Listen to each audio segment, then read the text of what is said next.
خذ الحاجات الحلوة حواليك عدها، وكل لحظة فرحة عيشها وحسها، ولربنا سلم أمورك كلها، ده هو عنده المبتدأ والمنتهى. சொன்னாங்க, யார் சூரத்துல் கஹ்ஃபை ஜும்ஆவுடைய நாளில் ஓதுகிறார்களோ, ஹதீஸ்ல 2 ரிவாயத் வருது, அடுத்த ஜும்ஆ வரை அந்த பிரகாசம் இருந்துகிட்டே இருக்குன்னு வருது. யார் ஓதுகிறார்களோ அவர்களுக்கும் பைனல் பைத்துல் அதீக், கஅபாவுக்கு மத்தியில் ஒரு தொடர்பு ஏற்படுதுன்னு. அவங்களுக்கும் கஅபாவுக்கு மத்தியில் அல்லாஹ் தஆலா ஒரு விதமான நூறானியத்தை, ஒரு பிரகாசத்தை, ஒரு ஆத்மார்த்தமான தொடர்பை அல்லாஹ் ஏற்படுத்தி கொடுக்கிறான் என்று கூட வருகிறது.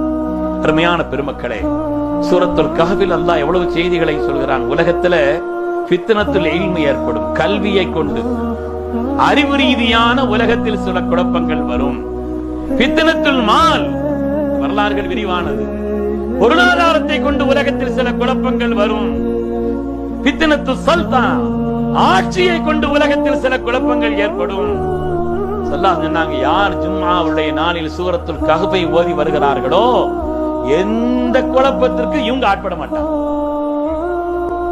இந்த உம்மத் அதை ஓதி வந்துச்சுன்னு சொன்னாங்க, உலகத்திலேயே குழப்பங்கள்லேயே ஆக பெரிய குழப்பம் தஜ்ஜாலுடைய குழப்பம்.